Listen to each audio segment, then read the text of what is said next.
en honor al tiempo, vamos a iniciar ya la sesión de hoy. Y bueno, vamos acercándonos al final, vamos acercándonos a la séptima y última de las sesiones, y aquí, si ustedes se acuerdan del programa, iniciamos un bloque nuevo.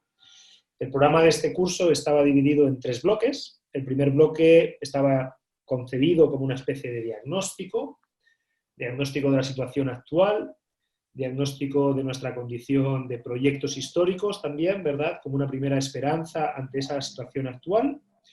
Una situación que, sin duda, podemos definir como una situación de crisis y, por lo tanto, crítica, y que también requiere de mucha crítica, requiere de mucha capacidad de reflexión, de pensamiento crítico, para intentar orientarnos, ¿verdad? Y para intentar ver de qué forma podríamos incidir y actuar con lucidez. El segundo bloque profundizó en esa idea de que éramos seres formadores, es decir, que no nos conformamos, sino que de hecho formamos, por hacer un juego de palabras. Y ahí vimos, para ser bien sumarios, 2 grandes modelos, 2 grandes formas, 2 grandes modos de reaccionar, si quieren ustedes, al hecho de vivir en tiempos de crisis. Una forma o un modo más bien reformista, dijimos, es decir, que intenta recuperar los orígenes del proyecto en el que estábamos para así, de alguna forma, renovarlo, es decir, en una concepción en la cual algo se pone en marcha con toda su fuerza y su pujanza, pero después por el tiempo se va desgastando y necesita renovación. Y esa renovación, por ende, debe tener en cuenta los orígenes, es decir, cuáles fueron las motivaciones, las ideas, los impulsos y los proyectos que nos pusieron en la dirección en la que después funcionamos y quizá acabamos rutinariamente funcionando y necesitamos una renovación, un nuevo impulso que recupere los impulsos iniciales. Y por otro lado, el modelo más bien que habíamos visto como de un romanticismo menos moderado y en el cual se llevaba a cabo una transformación. No estábamos tan apegados a lo pasado, al origen, al proyecto inicial, sino que más bien nos enfocábamos hacia el futuro, y esto en 2 grandes versiones. Una versión que aún así considera lo que hemos sido y la historia de la que procedemos para transformarla, versión Heidegger-Gadamer, dijimos el otro día, y otra versión mucho más, si quieren ustedes, radical, que considera que el pasado nos limita y de alguna manera, es un peso que está coartando nuestra capacidad de ser creativos y creativas, nuestra capacidad de generar verdaderas transformaciones. ¿A partir de qué, en este caso? No de lo que hemos sido, sino de lo que queremos ser. Nietzsche era el gran nombre en ese sentido. Y por eso para Nietzsche lo importante es la voluntad. Voluntad tiene que ver con querer, ¿verdad? Y por lo tanto ahí tiene más que ver con qué queremos llegar a ser.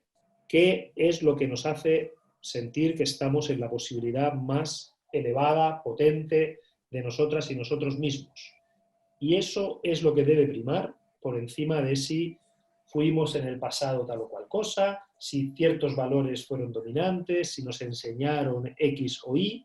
Todo eso debemos ser capaces de, dice Nietzsche, martillearlo, ¿no? De demolerlo con el martillo y construir sobre esas ruinas.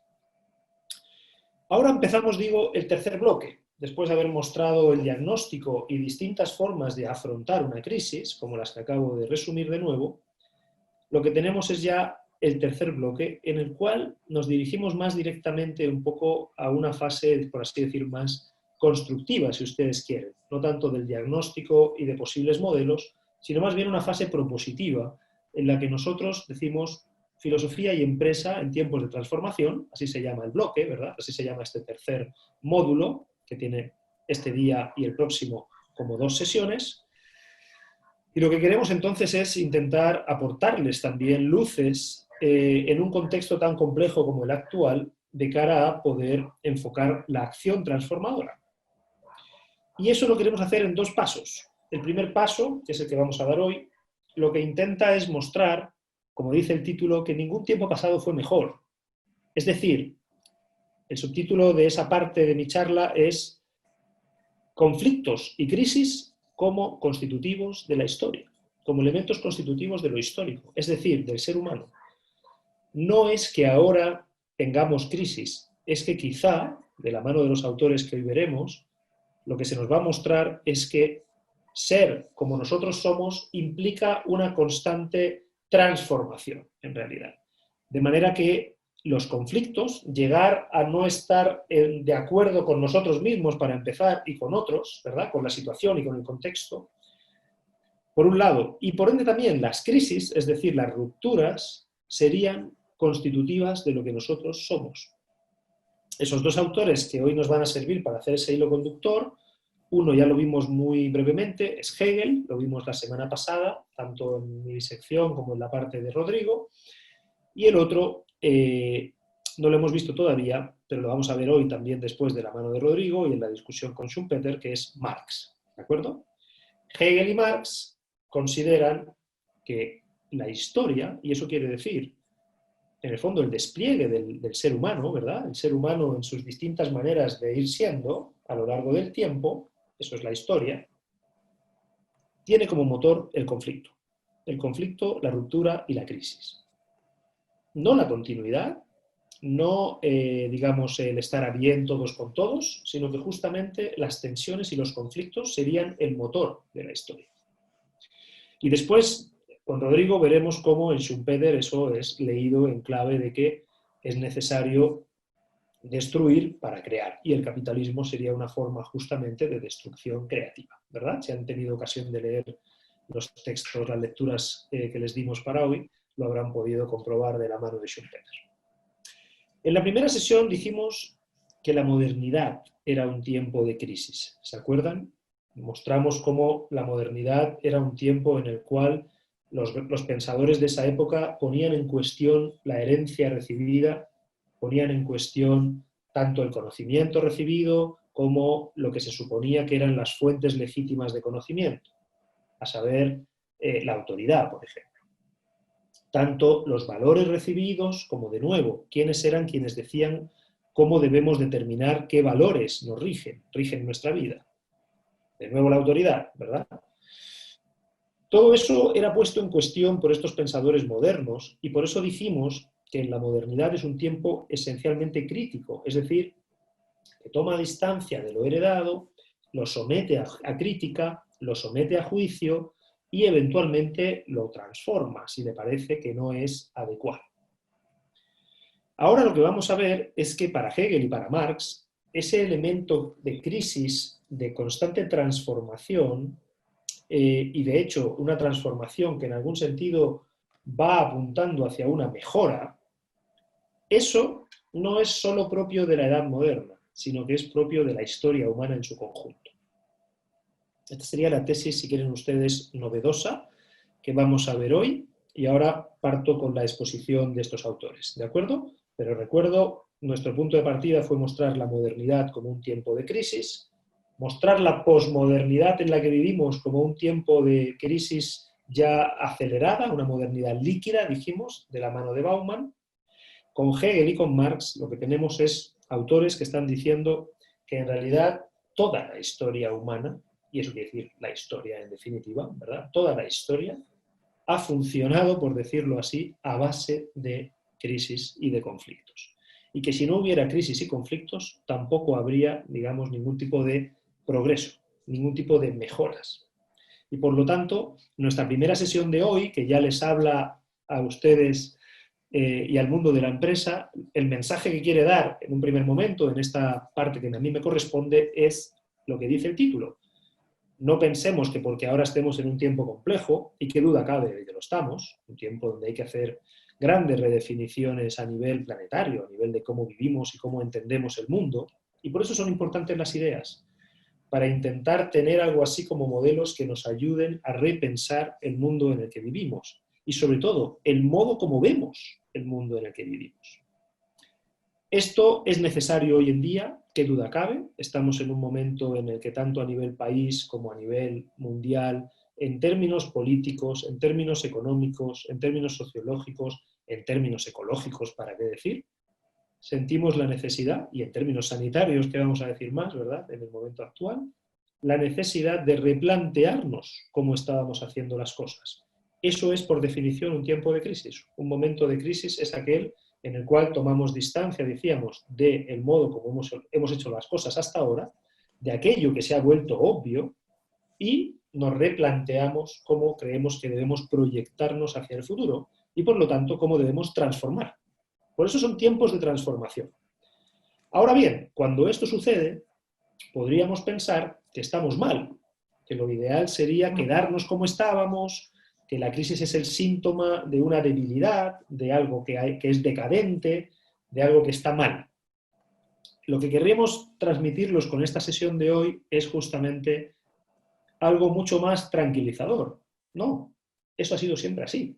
El ser humano se ha pasado, digamos, su historia peleando consigo mismo y peleando también con lo que ya había hecho, con los proyectos que ya había puesto en marcha. Y por lo tanto, las crisis y los conflictos, según estos autores, son constitutivos de la historia humana.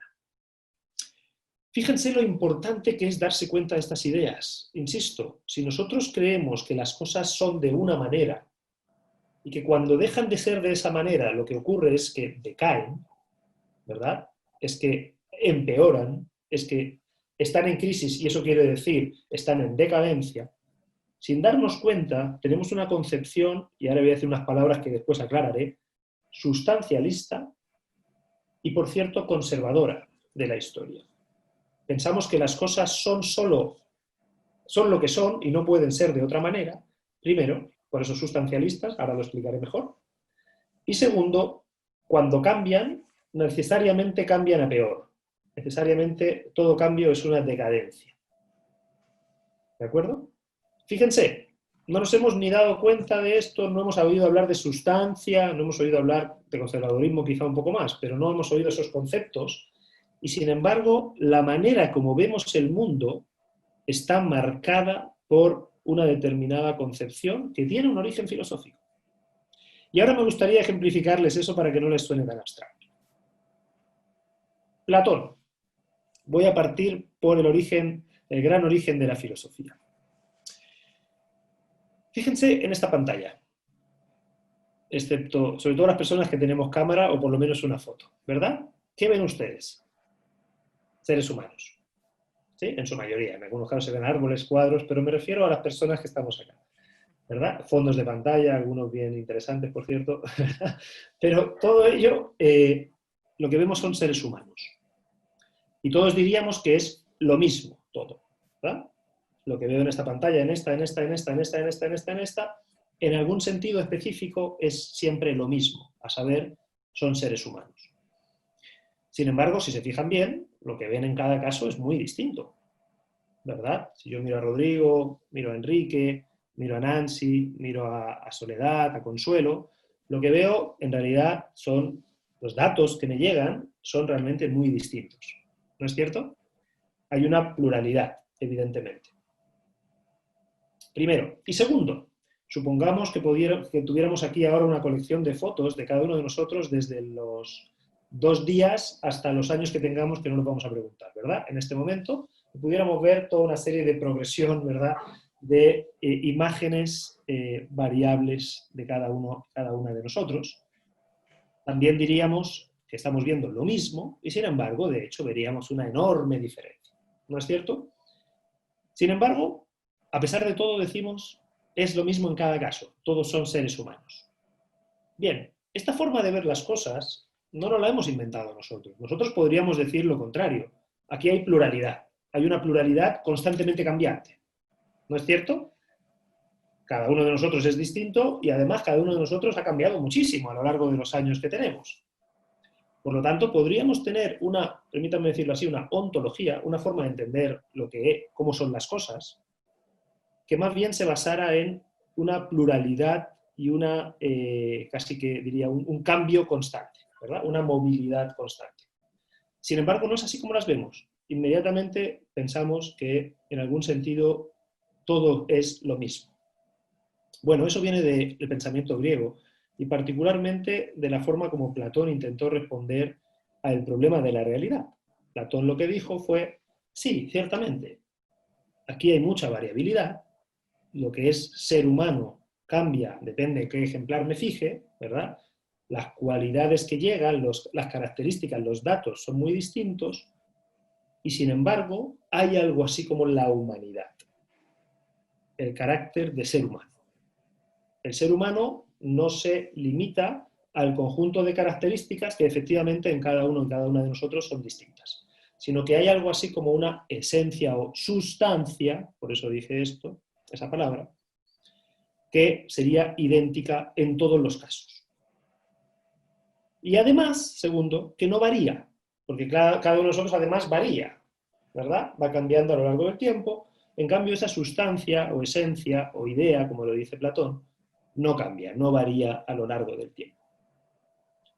¿Qué le ocurre a Platón al encontrar esta solución, este océano azul que diría Rodrigo, ¿verdad? Al inventar esa solución para dar cuenta de toda la multiplicidad de lo que existe, si podemos decir que a pesar de esa multiplicidad es lo mismo, para Platón es porque hay algo que subsiste o subestá, de ahí viene subestancia, ¿no? Es la traducción al latín en realidad de la palabra, subestare, lo que está debajo. Hay toda una capa que cambia, pero hay algo que está, por así decirlo, debajo, es una metáfora, y que se mantiene siempre igual. ¿De acuerdo? Esas palabras, sustancia, sobre todo la utiliza de hecho más Aristóteles, pero para no complicar la explicación, permítanme resumirlo así.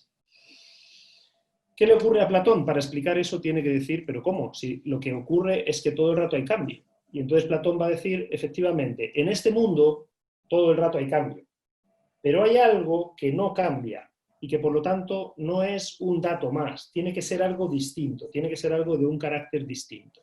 Esas esencias o sustancias son de carácter ideal, son ideas. No que sean pensamientos, sino simplemente que tienen una forma de ser completamente distinta a lo que ocurre en este mundo, donde todo está constantemente cambiando y de hecho perece. De hecho se muere. Nosotros nos morimos, pero no se muere la humanidad, ¿verdad? Se mueren los perros concretos, pero no la perreidad, por decirlo así, ¿verdad? El carácter, lo que hace que el perro sea perro, ¿verdad? La esencia del perro.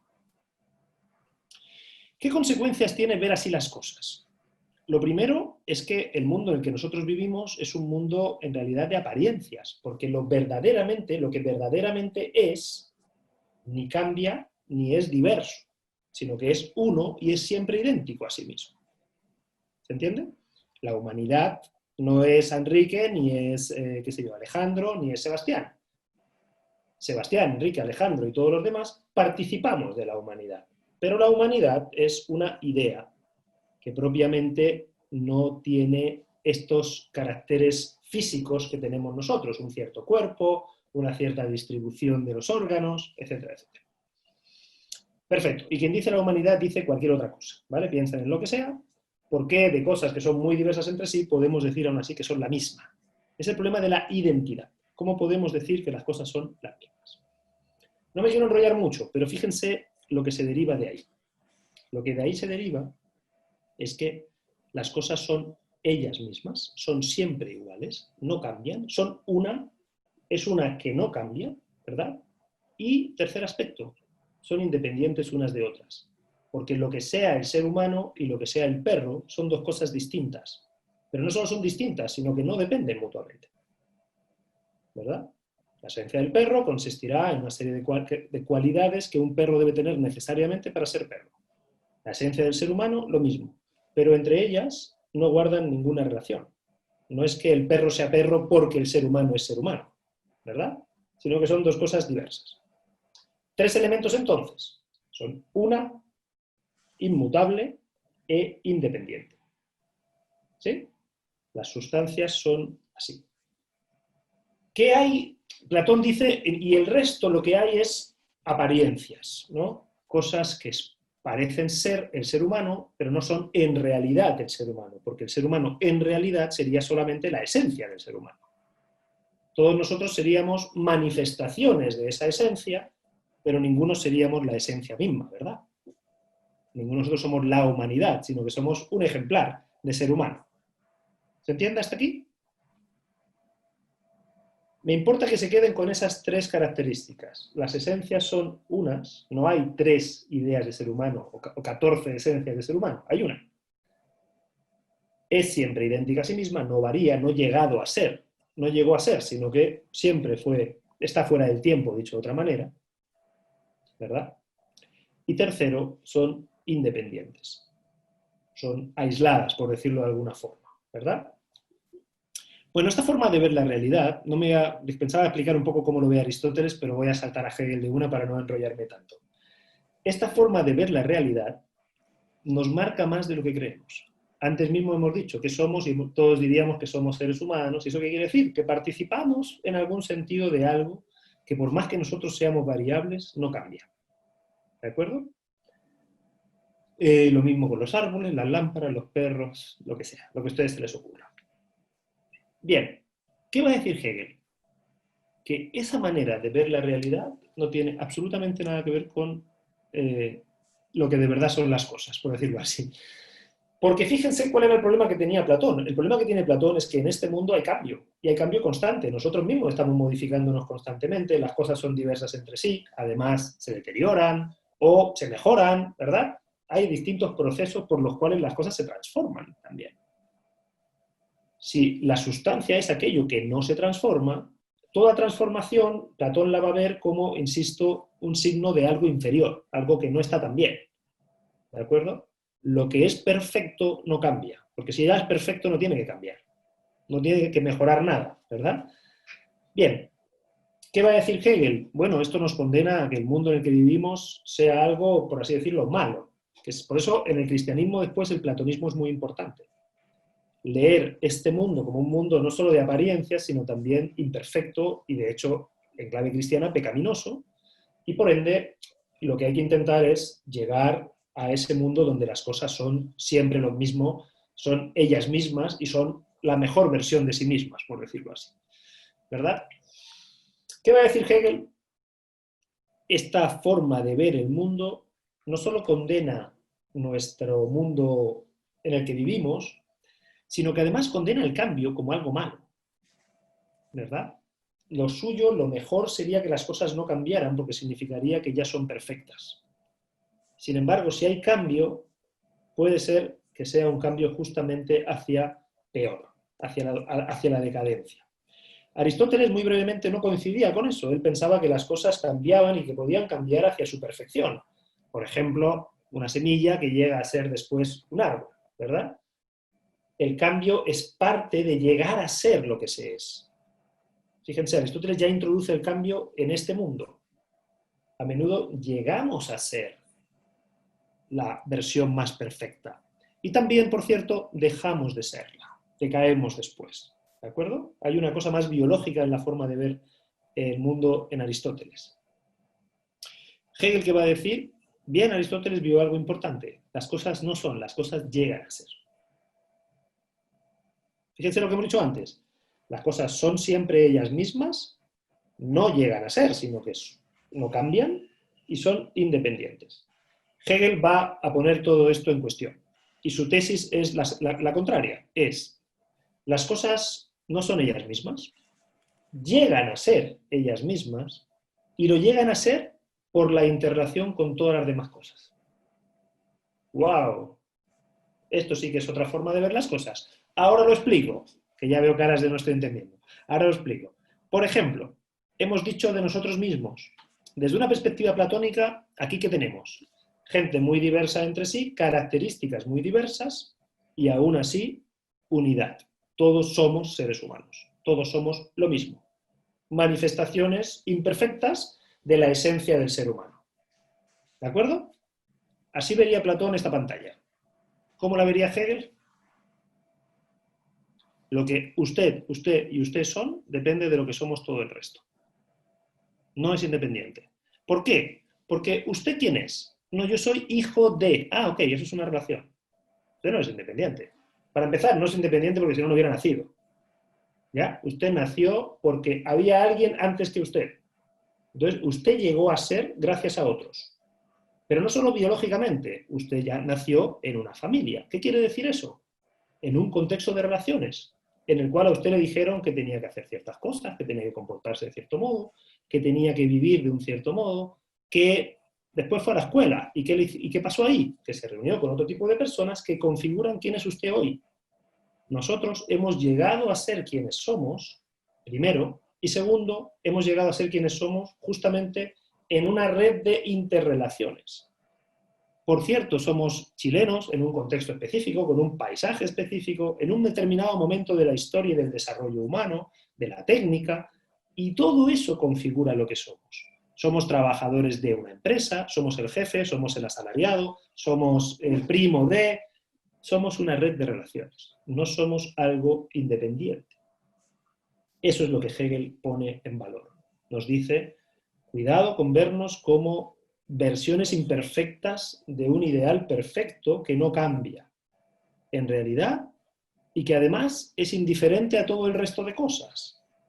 En realidad somos seres en constante desarrollo, y ese desarrollo es interdependiente. No estamos solos, no somos individuos. Esa es un poco la concepción que Hegel quiere poner en duda. Y es una concepción que en la modernidad se reforzó mucho con la idea del primer liberalismo, ¿no? Somos individuos que después hacen un pacto social, somos individuos que buscan maximizar sus provechos, sus beneficios, ¿verdad? Hegel dice, cuidado con eso. En realidad no somos individuos, somos completamente interdependientes. Dependientes entre nosotros, dependientes de nuestro entorno, de nuestro contexto, de la naturaleza, etc. Somos seres, somos una red, no somos sustancias, sino que somos justamente algo que está en constante devenir, pero en un devenir que es una retícula, que codependemos unos de otros. Yo soy quien soy aquí porque ustedes son quienes ustedes, lo que ustedes están haciendo acá y lo que yo hago se correlaciona. ¿Se dan cuenta? Los roles en los que estamos, etc. Pero ya no solo ustedes y yo, insisto, todas las personas que han formado el mundo en el que vivimos, el lenguaje que hablamos, todo eso no empieza con nosotros. Estamos en un contexto histórico que hemos heredado. Eso lo hemos visto con Heidegger también, ¿verdad? Bien. El otro día decíamos cómo le parece a Hegel que funciona ese contexto histórico. Y a Hegel le parece que ese contexto, insisto, no es estable, no es estático, es constantemente dinámico. Hay un constante desarrollo en la historia. Y ese desarrollo, por decirlo así, no se da por las buenas. Lo que suele ocurrir es que llegamos a un momento en el que el modo como habíamos visto las cosas entra en crisis, encuentra una resistencia, se choca con algo que nos impide seguir viéndolas de esa forma. Y nos vemos obligados, de alguna manera, a intentar superar esta contradicción, superar esta oposición, ese conflicto, ¿verdad? Y para ello llegamos a una figura superior en la cual esos dos aspectos no están en contradicción. Pongamos por caso, qué sé yo, no sé, yo tengo un proyecto de vida, ¿verdad? Y lo pongo en marcha, lo llevo a desarrollar, creo que eso es lo importante. Por ejemplo, yo pienso que lo importante en la vida es ganar dinero, ¿de acuerdo? Y entonces empiezo a dirigir mi vida considerando que las cosas que me permiten tener mayor lucro me van a hacer algo bueno, es algo bueno para mí, es algo mejor para mí. Y sin embargo, en algún momento dado llego a un conflicto. Me doy cuenta de que para poder tener lucro tengo que comportarme de formas que yo no me quiero comportar. Ya no digo porque sean antiéticas o porque sean ilegales, sino porque quizá me repugnan en el sentido de que no me llenan, no soy eso yo, no es eso lo que yo de verdad quiero ser. Choco con algo que me pone en crisis, ¿verdad? Y ahí tengo un conflicto. Por un lado, el impulso a seguir como hasta ahora, por otro lado, un stop, ¿no? un claro pare que me dice, no sigas así. ¿Qué hago?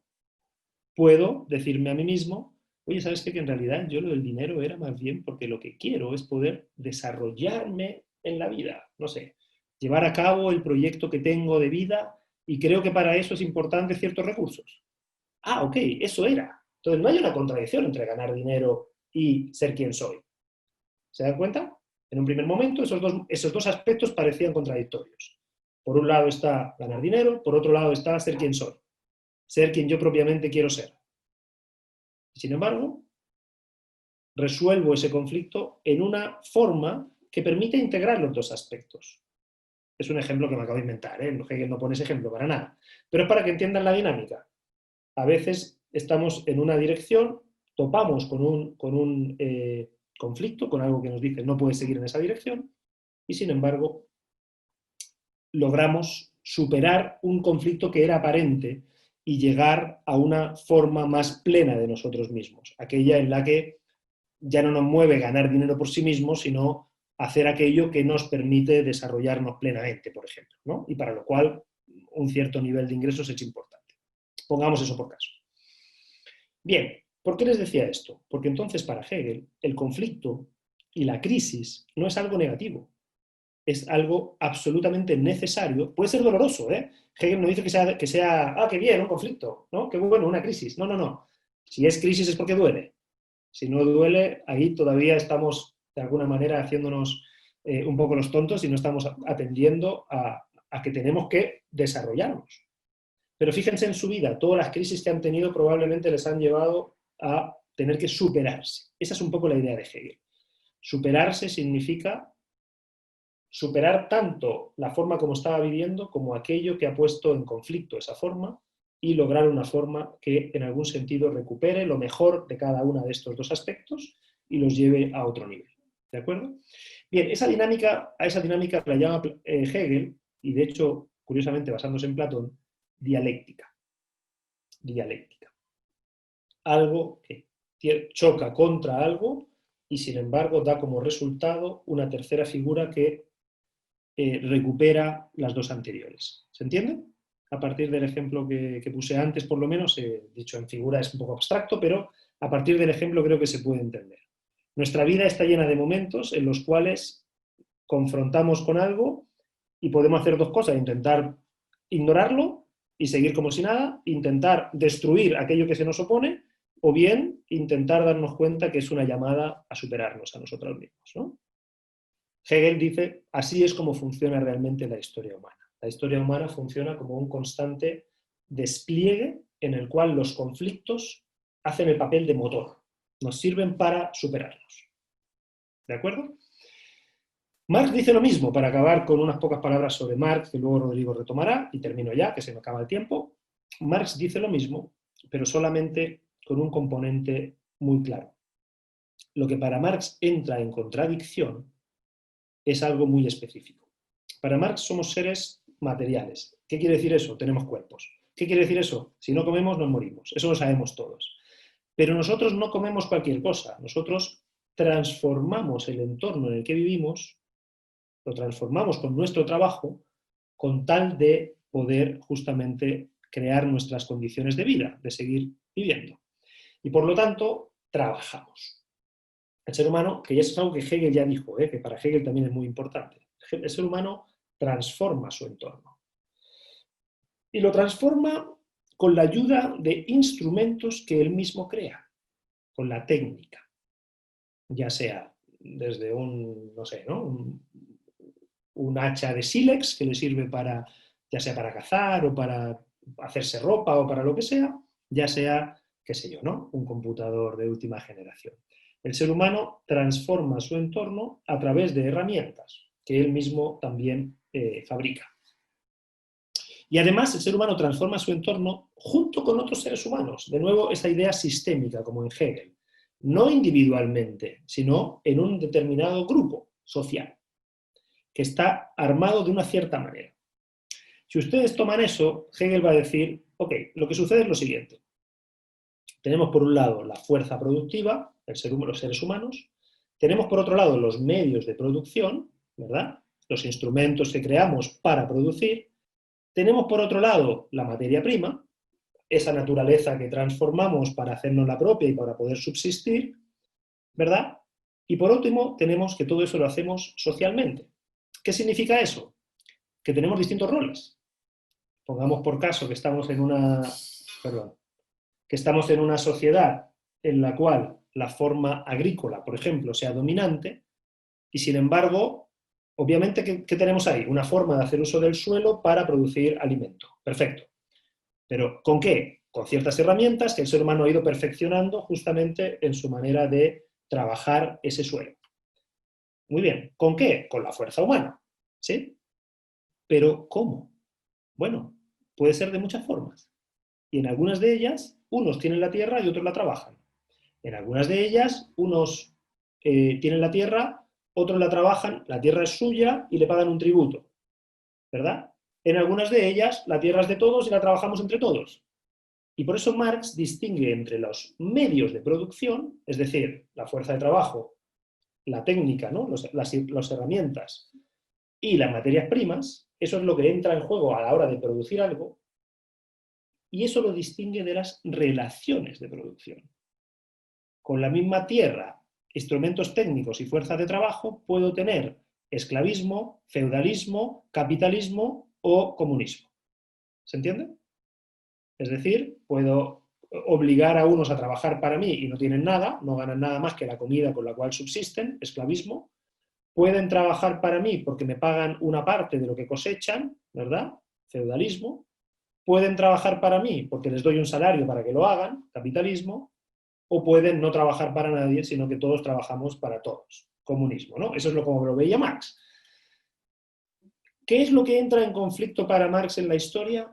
Para Marx en conflicto entran estos dos aspectos, las relaciones de producción y las fuerzas de producción, los medios productivos. Es decir, según Marx, se lleva a un nivel de desarrollo técnico en el cual el tipo de relaciones sociales ya no son necesarias. Por ejemplo, se crea un nivel de instrumentos y de técnicas que ya hacen, no solo innecesario, sino que de hecho constrictivo, una forma de producción, por ejemplo, en la que, para ir a la que más le interesa, los burgueses, es decir, los dueños de los medios de producción, pagan un salario a los proletarios, es decir, a aquellos que venden su fuerza de trabajo a cambio de un pago, ¿verdad? Marx cree que en su tiempo esa es la forma dominante, tenemos dueños de medios de producción, con la revolución industrial es muy difícil subsistir siendo un pequeño productor, las grandes formas de producción, grandes empresas, grandes industrias, grandes latifundistas, son los que acaban con toda la competencia y acaban siendo los que tienen los medios de producción en su poder, en su posesión, son medios privados, ¿verdad? Y el resto de seres humanos lo que hace es vender su fuerza de trabajo a cambio de un salario. ¿Qué piensa Marx en ese momento? Piensa que esas relaciones de producción, esas relaciones sociales, son lo que Marx llama las clases sociales, ¿verdad?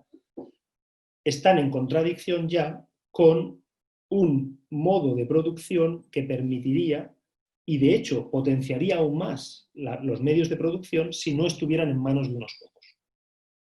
Si los medios de producción fueran sociales, dice Marx, entonces se produciría más y para el provecho de todos. ¿De acuerdo? Cuando eso sucede, según Marx, obviamente se equivocó, pero según Marx, lo que hay es un conflicto que permite que haya una revolución. Es decir, que la clase oprimida tome los medios de producción de la clase dominante. ¿Sí? Para Marx eso es lo que sucedió antes, por ejemplo, cuando terminó el feudalismo. Se creó todos unos medios de producción que permitieron el surgimiento de una clase como la burguesía, y esa clase fue ganando poder hasta el punto de acabar con las relaciones sociales anteriores, es decir, acabar con la aristocracia y con el poder de la aristocracia. ¿Por qué les digo esto? No es, primero, para que conozcan un poco a Marx, que a lo mejor no lo conocía, no tiene una caricatura solamente de él, y esto es una caricatura porque lo ha hecho muy rápido, no porque sea falso, ¿no? Pero sobre todo, segundo, para que vean por qué para Marx también el conflicto y las crisis son lo que llevan a cabo las transformaciones históricas. No habría transformación histórica si todo el mundo estuviera muy contento con esas formas de producción y con esas relaciones de producción. Para Marx, en el mundo real, algunos seres humanos explotan a otros seres humanos. Y lo hacen a pesar de que están las condiciones para que no sea así. Por ejemplo, porque tenemos formas de producción actuales y medios de producción que permitirían que no hubiera la explotación de nadie por nadie. Lo que Marx cree leer en su tiempo, piensa que estamos hablando de primera revolución industrial, ¿no? Jornadas larguísimas en fábricas de mujeres, niños, etc. Es decir, realmente condiciones muy malas para los trabajadores y trabajadoras, ¿no? Marx cree que ese enorme conjunto de personas va a darse cuenta de que si toma los medios de producción puede darse un sistema social mucho más justo y mucho más beneficioso para todos, ¿verdad? Cuento corto para no alargarme más, tanto Hegel como Marx consideran que el conflicto y la crisis es algo que está constantemente sucediendo. No es algo que pase de vez en cuando, estamos todo el rato en tensiones que pueden, al final, es como las placas tectónicas, aquí en Chile lo tenemos muy claro eso, ¿no? Se van acumulando tensiones y finalmente dan lugar a un reacomodamiento. Para Hegel y para Marx, reacomodamiento que permite mejoras.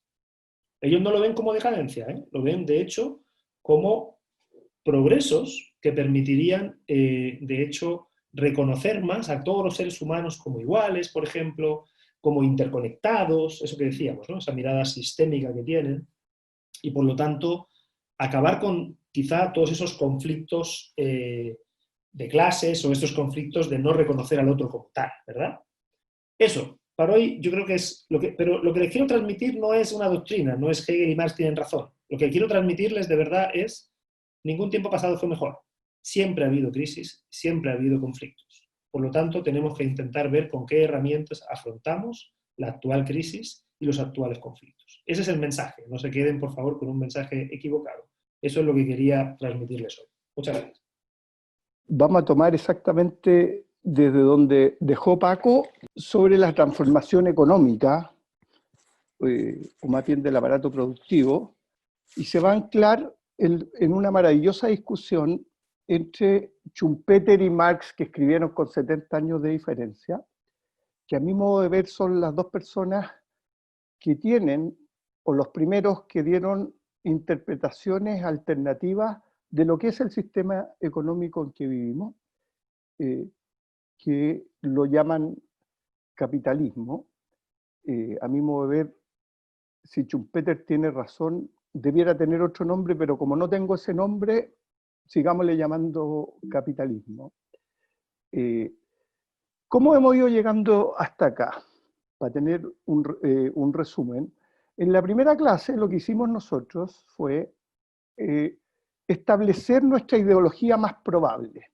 Dijimos que dadas las capas y la sedimentación, lo más probable es que tuviéramos una influencia militar, con todo lo que eso significa, medieval, que significaba católico, los valores cristianos, anclamos ahí la opción preferencial por los pobres y un cierto tipo de filantropía también del lado positivo, que era un país profundamente francés, cartesiano, mercantilista inglés en los últimos años, por el mercado libre y abierto, y tecnócrata.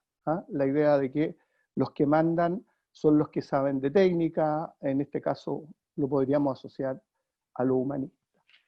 En la segunda clase, que está destinada a Heidegger, fuimos a recoger el método, la herramienta. Acuérdense que hemos hablado de herramienta y método, y el método que vamos a usar es el eterno retorno, volver con una actitud desvelante. Y este método dijimos que era tan viejo como Parménides y Platón, y que Heidegger lo había rescatado de Aristóteles.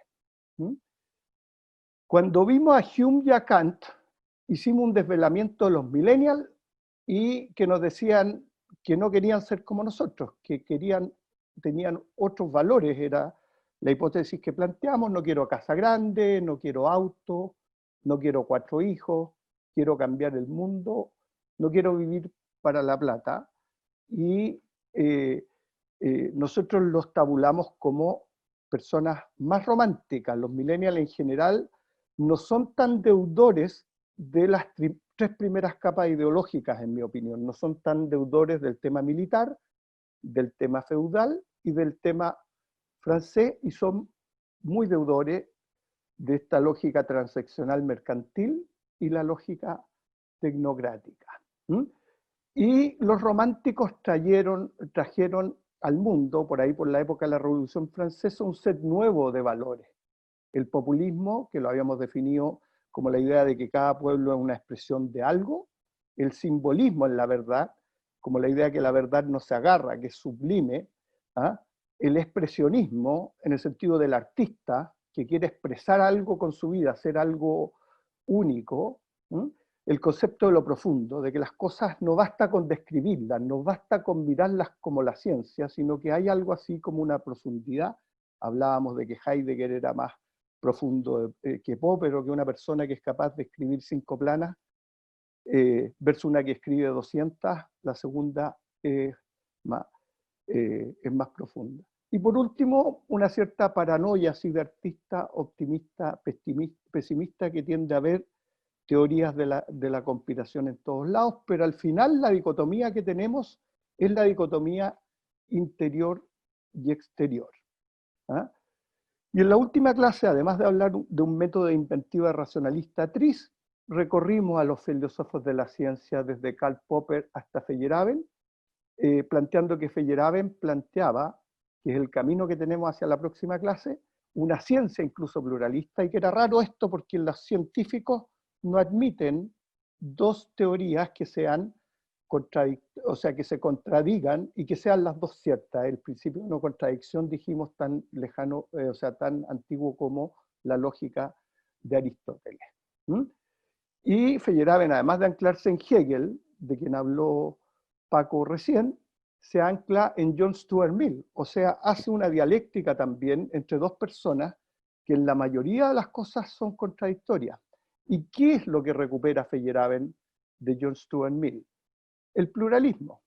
Y él habla de Europa, de una Europa que dice que, y si bien en cada periodo aquellos que viajaban por caminos diferentes, describe que la gran gracia de Europa fue recibir muchos inmigrantes, recibir muchas culturas, eso lo repite después Estados Unidos como estrategia, han sido intolerantes el uno con el otro, y cada cual habría considerado una cosa excelente, el que todos los demás hubieran sido, ojo, obligados a viajar por el camino de él. Lo cierto es que sus intentos por obstruirse el camino mutuamente, obstruirse el desarrollo mutuamente, rara vez han tenido éxito duradero.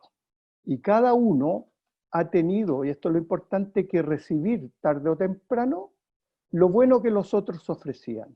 O sea, lo que ve Feyerabend es que es bueno el pluralismo y que igual, aunque no lo queramos, estamos recibiendo del otro. Europa está, a mi juicio, completamente en deuda con esta pluralidad de caminos en lo que respecta a su progresivo y multilateral desarrollo.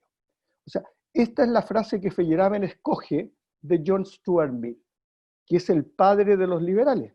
Entonces, Feyerabend está diciendo que pueden convivir cosas que aparentemente son contradictorias. Y si ustedes se acuerdan, nosotros hemos planteado que una cosa inteligente que podría hacer el país es que nosotros, la generación de los 80 y para atrás, con los millennials debiéramos tratar de conversar aunque tengamos valores distintos. Y dábamos el ejemplo que el emprendedor y el administrador se necesitan, porque sin un buen administrador el emprendedor quiebra. Dábamos el ejemplo de que TRIZ, que es un método racionalista de creatividad, se complementa también con los artistas. Los artistas ponen nuevos ojos en otro tipo de océanos azules. Son dos maneras complementarias de crear océanos azules. Esto no lo hemos tratado mucho, lo masculino y lo femenino, pero por la importancia que tiene hoy dadas las marchas, lo pongo también como otra dicotomía que no ha sido parte del curso. Y hoy vamos a entrar a la dicotomía entre predeterminación, o sea, estructuras que no las podemos cambiar y que nos determinan desde que nacimos hasta que morimos, con la destrucción creativa, con la idea de un mundo que destruye creando, que el nuevo invento por sí solo deja obsoleto lo anterior. En consecuencia, la charla la hemos dividido en 3 momentos, Marx y Schumpeter, y ellos van a discutir sobre la esencia del capitalismo. Vamos a hablar sobre la importancia de toda la idea marxiana, marxiana le dicen en filosofía, no marxista, para distinguirlo de lo que es político, eh, eh, tiene una influencia importante ética en Occidente, y vamos a hablar de una dimensión sociológica. Entonces, Schumpeter escribe un libro que se llama Capitalismo, Socialismo y Democracia, que, como hemos dicho, está planteado para discutir con Marx. ¿Ah? Pero lo primero que a mí me llamó la atención al leer este libro es que lo trata muy bien. Se gasta 90 páginas en alabarlo. Dice que es un profeta, que es un sociólogo, que es un economista y que es un maestro. Y además, Paco acaba de hablar de él desde el punto de vista filosófico. O sea, lo primero que tenemos que ver para una discusión un poco más interesante con Marx es que hay muchas maneras de discutir con Marx. Schumpeter es economista y yo me voy a concentrar en la discusión económica, pero vamos a pasar por un aspecto sociológico que a mí me parece también importante. Entonces, ¿qué significa ser profeta? Los profetas vienen del mesianismo. El mesianismo se constituye cuando hay una promesa que nunca se cumple. En filosofía es un temazo, Benjamin habla de esto, esta promesa que nunca llega, la segunda venida de Cristo, o la idea que de los débiles será el reino de los cielos. Marx se ancla un poco en esto, que Nietzsche también lo toca a la pasada, diciendo que el cristianismo estableció la fuerza del más débil. O sea, esto en cierto sentido es algo ético, la promesa que está haciendo Marx. Él es un sociólogo, y la sociología parte por ahí por 1800, y porque como todos estaban tratando de imitar a la ciencia y constituirse en ciencia, se empezaron a dar cuenta que habían ciertas regularidades, por ejemplo, que en los países fríos la gente se suicidaba más, o que el clima influía en el carácter de las personas, y vamos a ver la tesis marxiana sociológica más adelante. Entonces, después, y esto es lo más importante, Marx fue un importante economista. Era ricardiano, nos recuerda Schumpeter, pero hizo importantes aportes a la teoría del valor. De hecho, fue el primero en distinguir entre valor de uso y valor de cambio. Y por último, un maestro. ¿Qué significa ser un maestro? Dejar discípulos. ¿Se acuerdan cuando hablábamos de Heidegger? Todos estos grandes filósofos que tienen, como Kant, el neocantismo, Platón, el platonismo, Aristóteles, dejan discípulos. ¿Ah? Y los discípulos, bueno, el principal discípulo de Marx fue Federico Engels. Entonces, pero lo que quiero yo plantear como discusión es cuál es la esencia del capitalismo. Y Schumpeter discute en tres dimensiones con Marx. Primero, él dice que los marxistas todos creen en algo así como el fin de la oportunidad de inversión, o sea, creen en un mundo estático, por eso hablo yo de predeterminación, aunque técnicamente después vamos a ver si alcanzamos un par de filósofos como Isaiah Berlin y Popper, que se meten en esa discusión por la idea de considerar a Marx una persona, junto con Hegel, que también los llaman pseudoprofetas, que lo que ofrecen es algo así como las leyes de la historia. Esa es la predeterminación técnicamente. ¿Ya? Pero en economía sería algo así como que se acabó lo que podemos inventar.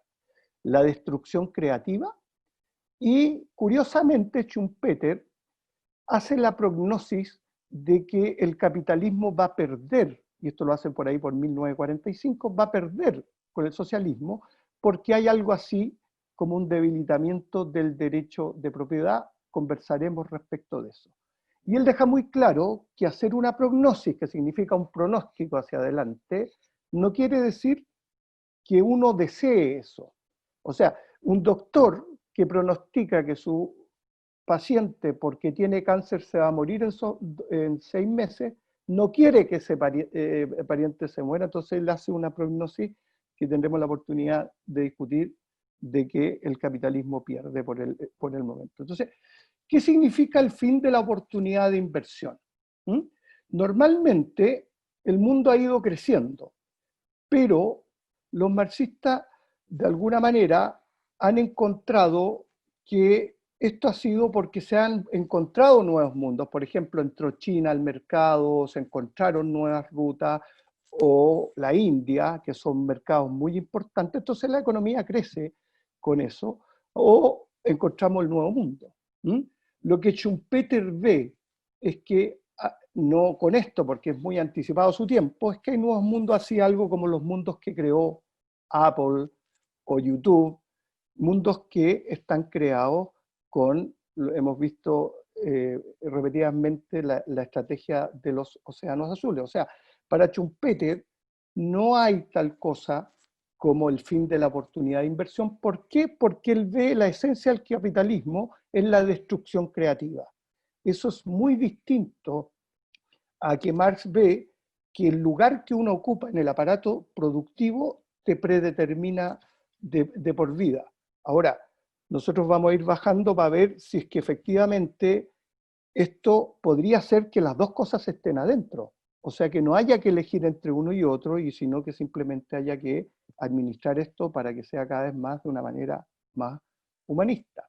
Hemos dicho que la destrucción creativa, el método para hacerla, muchos años después, aproximadamente 50 años después, la descubren los océanos azules, pero esto ya está enunciado por Schumpeter. Miren la frase. En otras palabras, el problema que usualmente se toma en consideración es el de cómo administra el capitalismo las estructuras existentes, siendo así que el problema relevante es el de descubrir cómo las crea y cómo las destruye. Dice, Schumpeter está diciendo, están poniendo los ojos en otro lugar. Mientras no tenga conciencia de esto, el investigador realiza una labor que carece de sentido, pero en cuanto lo reconozca, su visión práctica, de la práctica capitalista y de sus consecuencias sociales, se modificarán considerablemente. ¿Ah? Y esto es la destrucción creativa. Ojo que yo defiendo la tesis de que nosotros en la economía que tenemos en Chile tenemos poco de esto, poca capacidad de crear océanos azules, o sea, de ir creando el teléfono que sigue hasta que se llega a uno que no requiere botones, que es más liviano, que tiene un computador adentro y que cada uno de esos teléfonos va. Nosotros somos re buenos para destruir, porque somos una economía que estamos anclada en mayoritariamente el desarrollo de productos naturales y en consecuencia no estamos todavía en la esencia de esto, por ejemplo. ¿Qué destruyó a Kodak? Una empresa que nadie pensaba que podía quebrar. Bueno, la idea de que podíamos sacar fotos y tenerlas en el celular, digamos.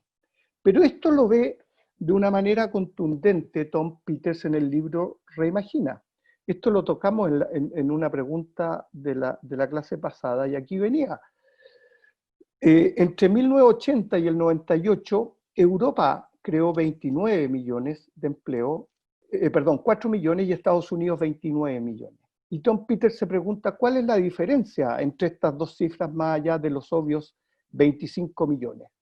Y dice, miren, 29 se construye con 73 menos 44, en cambio 4 se construye con 4 menos 0. Aquí se explica la desconstrucción creativa y estamos hablando de dos países de dos mundos liberales, Europa y Estados Unidos. Los americanos alcanzaron los 29 millones después de, lo que no tiene gracia a menudo, destruir 44 millones de empleos. En Sears, en Ford, en Chrysler, en AT&T, en IBM. Y luego compensamos esos puestos perdidos con 73 millones. ¿En dónde? Microsoft, CNN, Genentech, Amgen, Fidelity. La Unión Europea, en cambio, consiguió la más bien despreciable suma de 4 millones sin destruir nada. O sea, la idea, cuidemos el empleo, cuidemos que no se destruya nada, con una teoría distinta, más inglesa, que se arroja a la destrucción creativa, y creando 4 millones de nuevos puestos en el sector público. En consecuencia, estos son los dos sistemas que están arriba de la mesa, y la nueva creación, como la biotecnología o CNN, menciona Tom Peters. Quise hacer una parada en el sentido de que esa tesis es válida para ese periodo. Hay muchas tesis que no hay que descartarlas. Por ejemplo, estos señores, Jerry Porras y James Collins, escribieron Empresas que perduran, y a los 10 años estaban todas quebradas las empresas que perduraban, y no quiere decir que el análisis haya sido malo, y en empresas que sobresalen creo que está Kodak, te fijas yo, ¿no? Entonces, de alguna manera, lo que les quiero decir es que no seamos tan dogmáticos, pero estas tesis, por lo menos de ese periodo, yo me acuerdo muy bien que en los 80, Estados Unidos estaba en jaque por Japón, porque los japoneses hacían mejores relojes que los suizos, mejores cámaras fotográficas que los alemanes, y mejores autos que los americanos, y todos creíamos que se iba para arriba, y de repente reinventaron el mundo los americanos, y eso hay que poner ojo, no se puede ser tan pasar por alto. Y por último, la tesis del debilitamiento del derecho de propiedad, voy a pasar rápido por aquí. ¿En qué la ancla? Dice, mire, Schumpeter, lo que pasa es que uno, cuando es accionista de una empresa, de repente, y él cree que el capitalismo va a la gran empresa, no tiene la visión de la pyme, digamos, de los 1.800.000 pymes, uno, en el fondo, se enoja con los administradores, y es como si fuera contraparte, o sea, como que la propiedad no es la misma que yo, la propiedad con este lindo auto, o la propiedad que tengo con la ilusión de mi casa, o la propiedad con mi parcelita. Esas cosas no son lo mismo que tener una acción.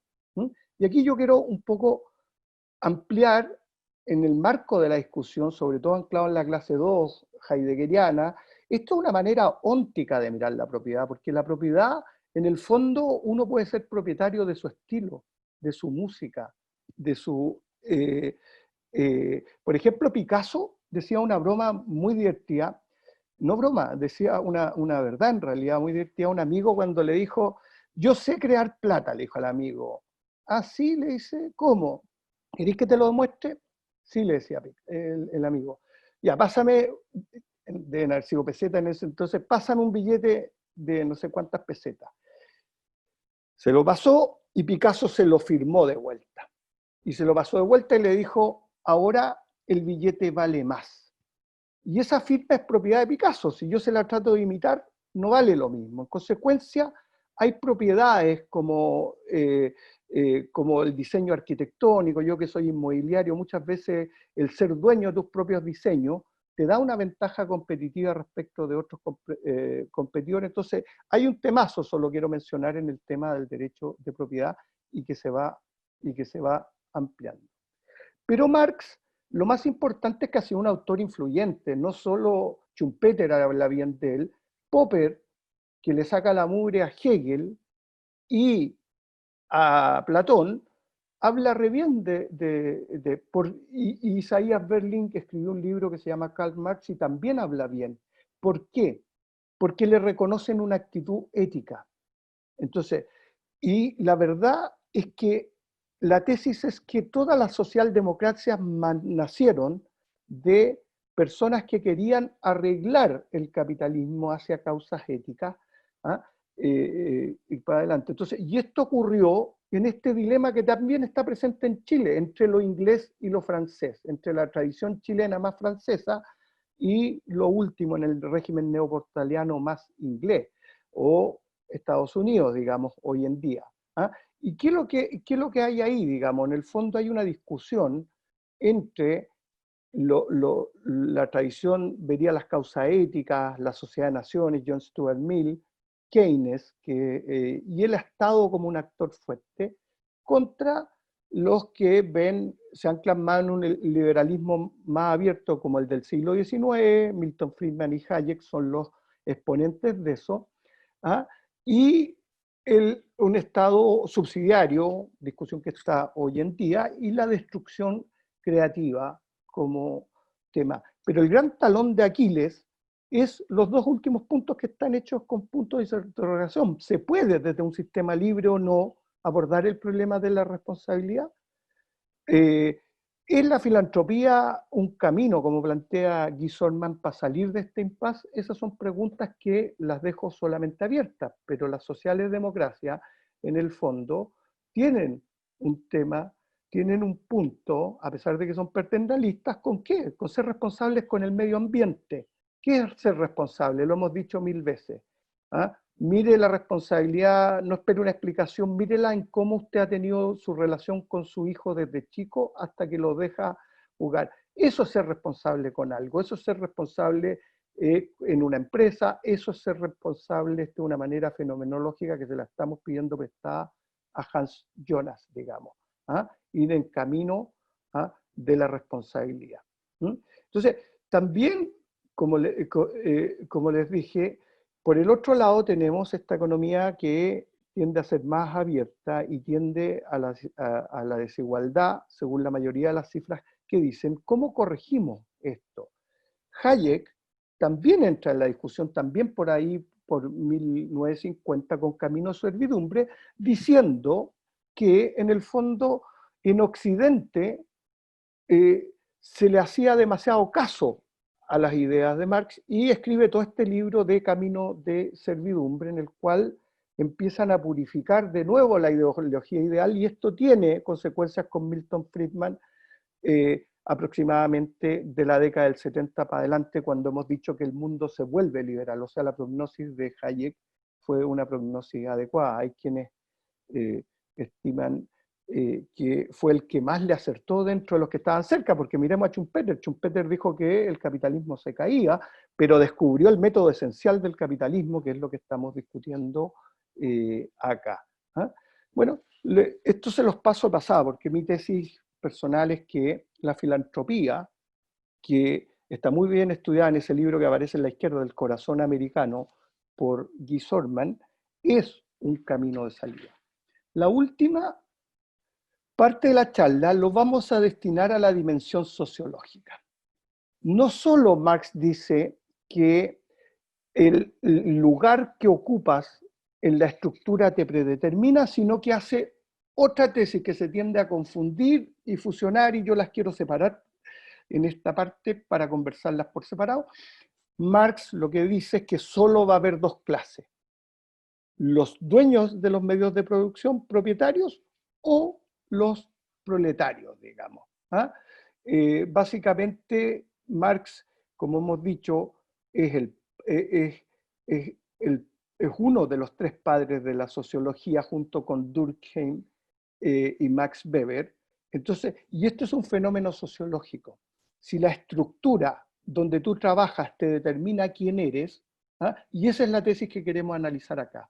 Y después vamos a analizar si es razonable que sean solo dos clases, pero si la estructura donde trabajas te determina. Entonces, lo que dice Marx es que el telar de mano crea la sociedad feudal y el telar de vapor crea la sociedad industrial.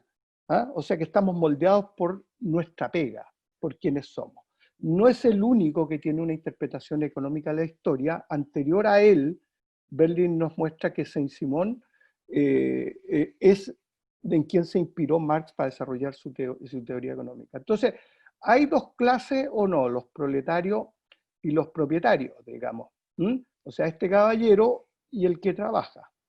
Y esta tesis es importante, ¿por qué?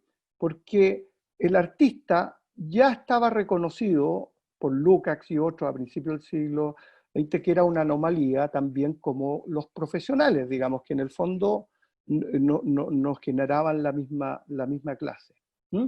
Pero aquí tenemos, qué sé yo, a los consultores, tenemos a la gente de las ferias, tenemos a los millennials. Fíjate, los millennials que nacen en este mundo, y muchos de nosotros mismos estamos diciendo, no, es que estos nacieron con internet, nacieron con las redes sociales, por eso son distintos a nosotros. O sea, nosotros mismos estamos validando hipótesis parecidas, análogas a las de Marx. O sea, que el lugar donde tú naces, el momento de la historia donde tú naces, va determinando lo que eres. En consecuencia, esto a mí me recuerda algo así como lo que decía Voltaire, que el mercado hizo a Inglaterra libre, o sea que de algo en que tú te desenvuelves puede salir algo así como la libertad.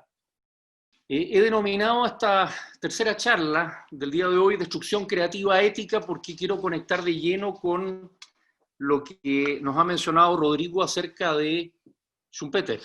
Lo primero que quiero hacer es conectar con esta expresión, esta palabra, que como toda palabra tiene una historia, y que es una palabra que hoy día resulta además polémica, y que es capitalismo. Es una palabra que primero hay que decir que para Adam Smith, que es referido, igual que Ricardo, ¿no es cierto?, como padre del capitalismo, resultó totalmente desconocida. Es una palabra que en vida Adam Smith no escuchó nunca, cuando él publica particularmente La riqueza de las naciones en 1776. Es usada, como dice ahí, por primera vez en una novela de una familia que se llama The Newcomes, que es una familia que hace fortuna a través de matrimonios y va acumulando patrimonio de esa manera. Van y vienen a la India imperial en la época de la Inglaterra imperial, y por primera vez aparece esa expresión de que estas familias Newcomb son unos capitalistas. Y la expresión se populariza, se masifica a través de la primera traducción al inglés desde el alemán de Das Kapital de Marx en 1867. Pongo esa imagen, ¿no es cierto?, de la época, tal vez posterior, tal vez esa es una foto de alguna caricatura de 1900 o 1910, pero no es tanto después de la época de Marx, ¿no es cierto? Y quiero por un momento detenerme aquí en la identidad capitalista tal como se ha caricaturizado a lo largo del siglo XX y hoy día en una parte importante de la población sigue siendo vista de esa manera, y yo no estoy aquí defendiendo ni acusando al capitalismo o a la expresión capitalista, sino que simplemente quiero dar cuenta de que es un término que resulta complejo de producir consensos, acuerdos, entusiasmos transversales. La esencia del capitalismo sería, según esas miradas críticas, el conservar y reproducir el capital. No sería esencialmente algo que tiene que ver con las personas, ni con el desarrollo de nuevas posibilidades, ni con la creatividad, sino que esencialmente un fenómeno de conservación y reproducción ¿de qué? Del capital. ¿Y cuál es la emoción y el estado de ánimo? Vamos a hablar de estados de ánimo en la clase número 7, en torno a Nietzsche. La emoción y el estado de ánimo básicamente son la emoción del deseo, que es una emoción del eros, ¿no es cierto?, pero aquí aplicada a las cosas y en particular al dinero, y la codicia, que es un estado de ánimo que tiene por lo tanto cierta conversación, cierto lenguaje asociado a la emoción mamífera. Quiero por un momento hablar de Marx, y esto es algo que he conversado largamente con un amigo mío que estudió profundamente a Marx, que en alguna época él se declaró marxiano y marxista, y lo estudió profundamente, y por lo tanto yo le dije, mira, ¿qué es lo que tú dirías que trae como valor Marx a la mirada actual en la humanidad, sin asumir una vereda de trinchera política? Me dice, mira, lo primero es que Marx hace central, pone al centro, hace relevante el contexto histórico, y que cualquier transformación, y este es un curso sobre transformación, depende, está condicionada como posibilidad por el contexto histórico. Decir esto parece casi de perogrullo, pero no resulta ser así cuando uno habla la mayor parte de las veces en las transformaciones en las empresas. La mayor parte de las veces los proyectos, las iniciativas y las discusiones dentro de las empresas son bastante ahistóricas, porque son desde una perspectiva básicamente técnica o tecnocrática, y por lo tanto carente del contexto histórico. una de las cosas que Marx centralmente trae es el contexto histórico a toda discusión sobre una transformación y sus posibilidades. En segundo lugar, un punto que señala Marx y que yo diría que muchas de las crisis financieras que hemos experimentado en las décadas recientes revelan una aguda percepción de él sobre la acumulación del capital, es que el proceso de acumulación del capital termina siendo un fin en sí mismo que toma vida propia. Él habla de un fetiche, de una especie de cierta idolatría del capital como un fin en sí mismo. Y lo que señala es que el capitalista, en su afán de reproducir el capital, termina siendo un esclavo del capital mismo, es decir, termina teniendo que estar permanentemente pensando cómo le saca mayor rentabilidad a eso que ya tiene y que ha ido creciendo. Por lo tanto, el propio capitalista termina siendo, a los ojos de Marx, desde la mirada de Marx, una suerte de esclavo de la reproducción del capital. Esto se parece un poco a la idea de los memes, cuando Richard Dawkins, ¿no es cierto?, habla del gen egoísta y habla de que al final parecería ser como que los genes nos usan a nosotros para prolongarse en el tiempo y evolucionar. Pero bueno, esto es un conjunto de ideas centrales que yo conversaba con este amigo. Ahora, cuando hablamos de Joseph Alois Schumpeter, que es un hombre que escribe lo que ya mencionó Rodrigo en 1942, en plena época de la Segunda Guerra Mundial, escribe con enorme lucidez la siguiente frase que ustedes leyeron en el texto que les enviamos.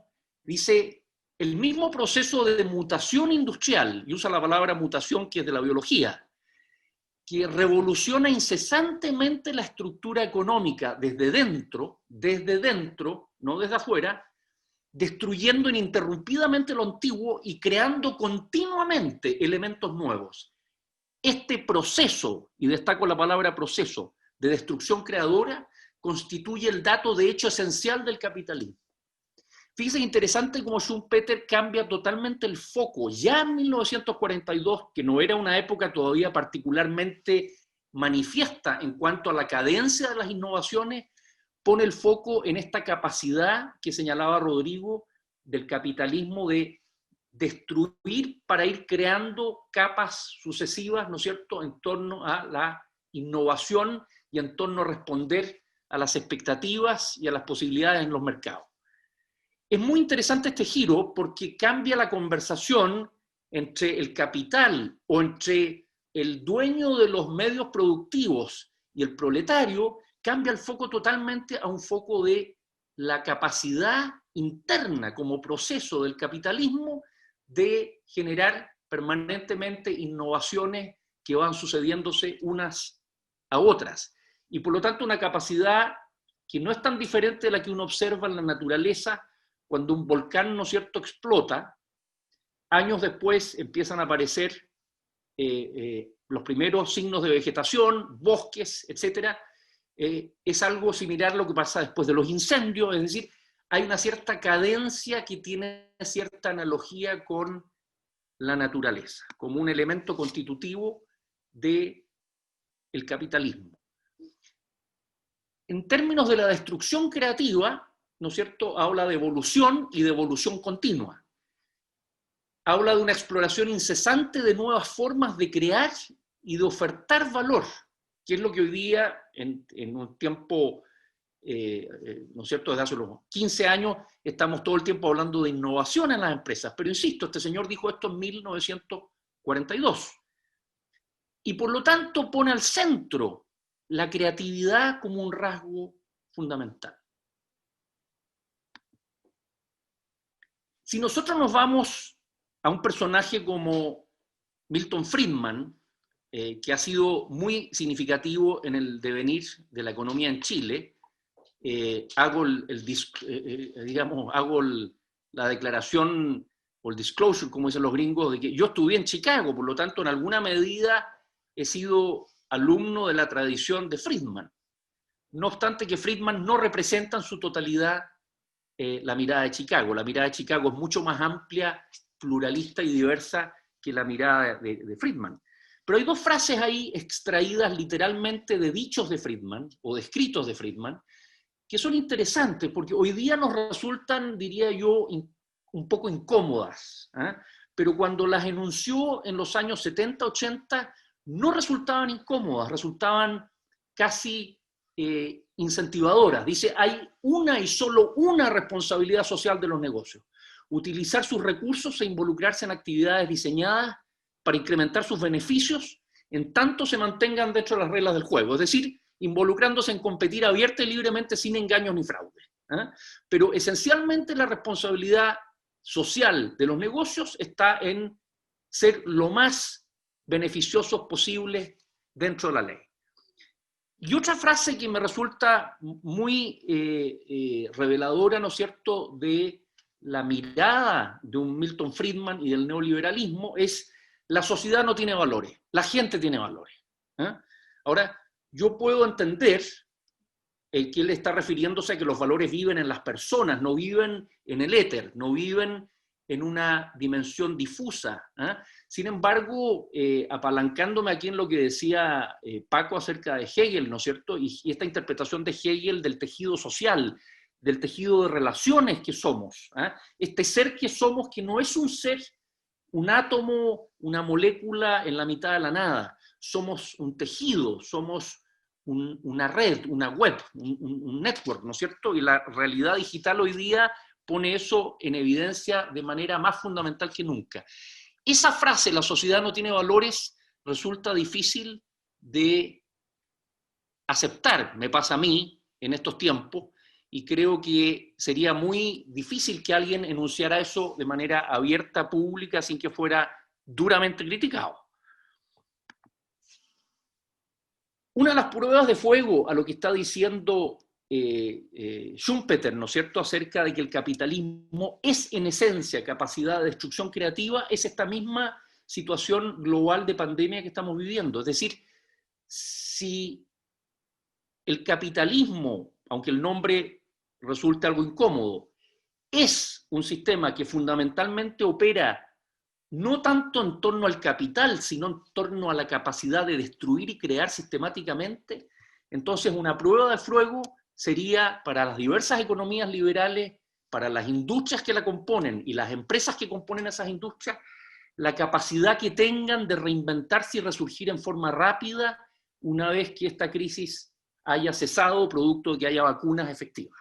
Quiero mencionar aquí algo sobre este devenir que señala Schumpeter de creación destructiva, ¿no es cierto?, de destrucción y creación, y con la idea de la transformación, que ha sido el eje central de esta serie de clases que hemos realizado. Es evidente que se requiere, y la literatura que pongo ahí en esta serie de fotos evidencia, ¿no es cierto?, de que en el mundo hoy día hay una necesidad de un nuevo ethos, de una nueva forma común, difusa, difundida, generalizada, de comportarnos, particularmente en relación a la conversación del capitalismo y su naturaleza. La pregunta es, y esto no voy a responderlo yo, creo que nos corresponde discutirlo y responderlo a todos: ¿qué ethos? ¿Qué es aquello que consideramos, ¿no es cierto?, de aquí en adelante apropiado como comportamiento? ¿Qué es aquello que consideramos impertinente, que no pertenece, que es inapropiado?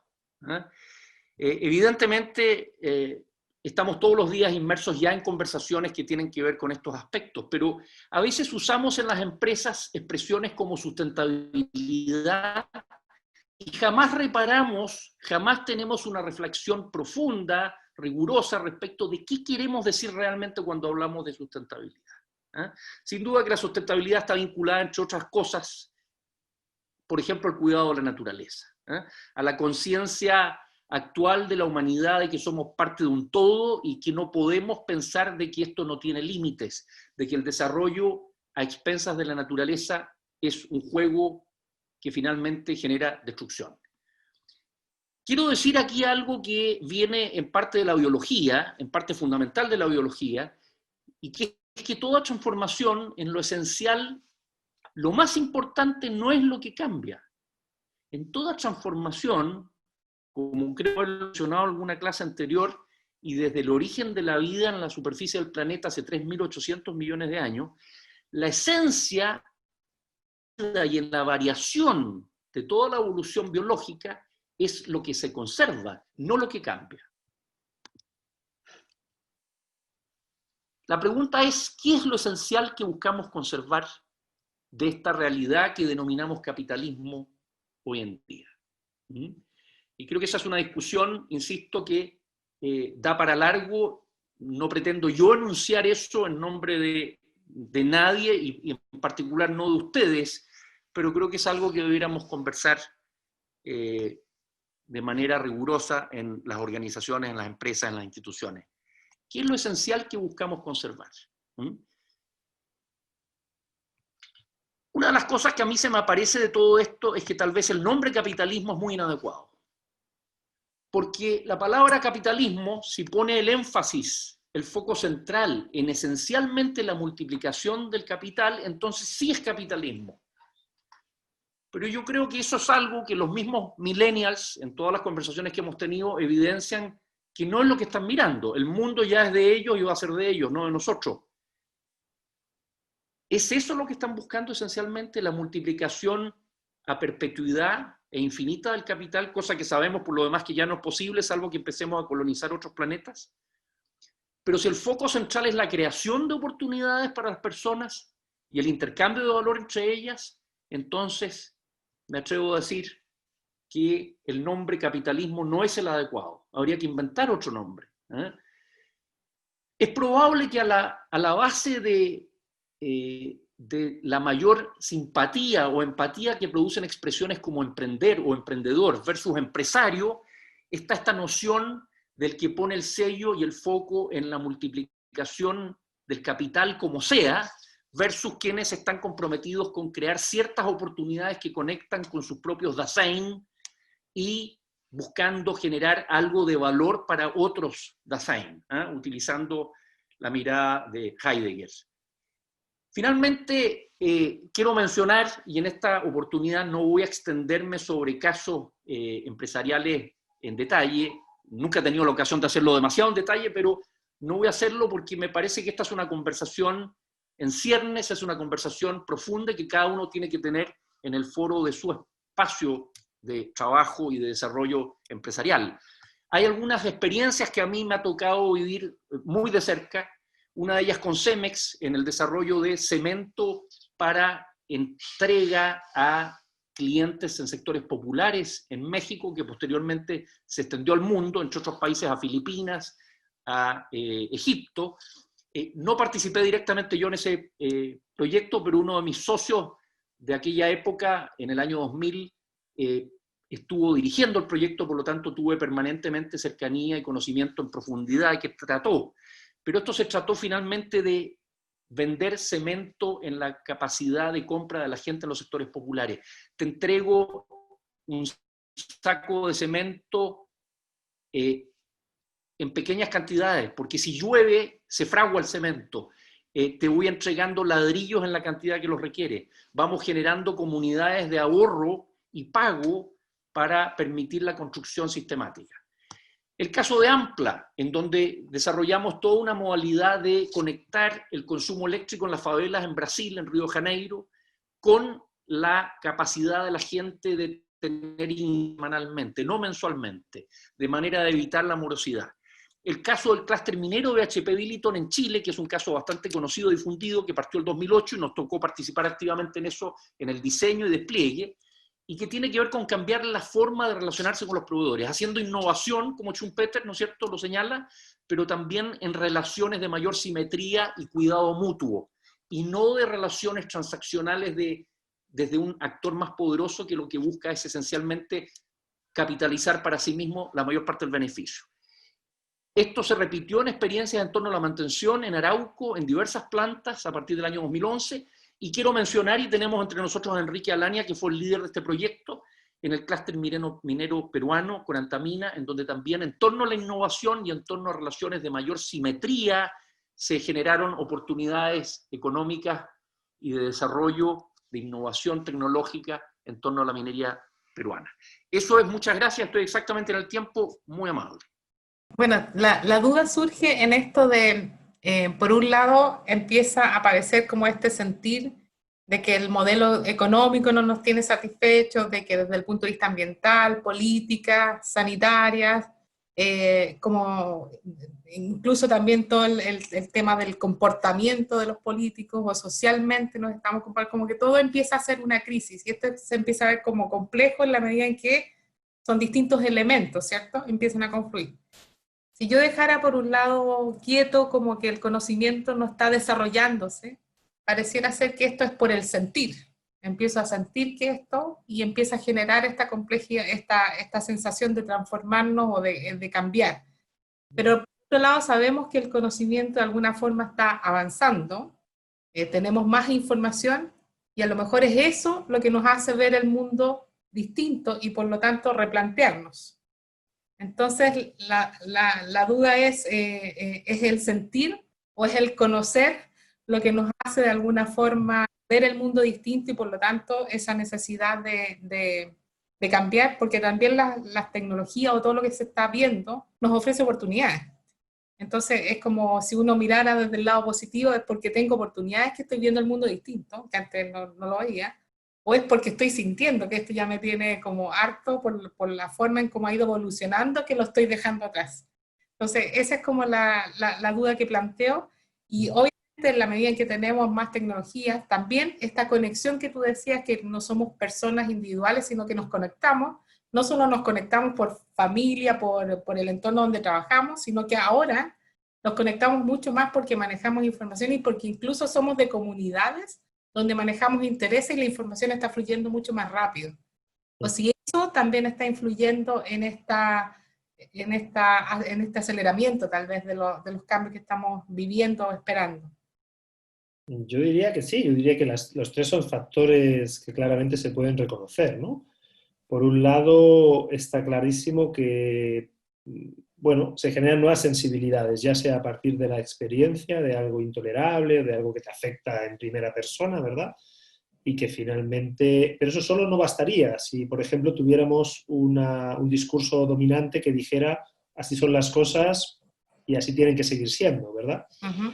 Hace falta que eso confluya con algo así como conocimiento que decías tú, ¿verdad? Y además con medios de difusión de ese conocimiento que son bastante más alternativas que simplemente los medios más oficiales, quizá, ¿verdad? La información Uh-huh. ya no transita verticalmente, sino que mucho más horizontalmente. Se genera, para bien y para mal, también eso da lugar a una cantidad de fuentes poco fiables de información brutales como nunca Uh-huh. ha habido anteriormente. Uh-huh. Pero también es cierto que permite acceso a realidades y también a expresión y a comunidades que se pueden configurar entre personas que están muy lejos, pero que sin embargo quizá tienen una sensibilidad común y conocimientos que van articulando, por ejemplo, otras alternativas, algo así como la mirada de que sería posible que eso cambiase, ¿no? Yo creo que es una conjunción de factores y que sin duda alguna un cierto uso de las redes sociales y en general de Internet ha facilitado ese tipo de movimientos. En muchos países hay ejemplos de eso, ¿no? Yo, en fin, tenemos un proyecto que se llama Pensar en Red y que trabajamos varios aspectos, entre ellos justamente todo el tema más de las nuevas configuraciones políticas y de comunidades a partir de Internet, cómo se generan nuevas formas de participación social, también, por cierto, cómo se generan nuevas formas de manipulación psicosocial, psicológica, etcétera, etcétera, ¿verdad? Para generar ciertos resultados electorales incluso, ¿no? Conocido es el caso de Cambridge Analytica, por ejemplo, ¿no? Donde se aprovechan todos esos datos. Entonces, hay una situación coyuntural muy distinta que genera mucho acceso a conocimiento. Y por cierto, tampoco es solo que primero hay emociones y luego esas emociones se dotan de conocimiento que se transmite en las redes.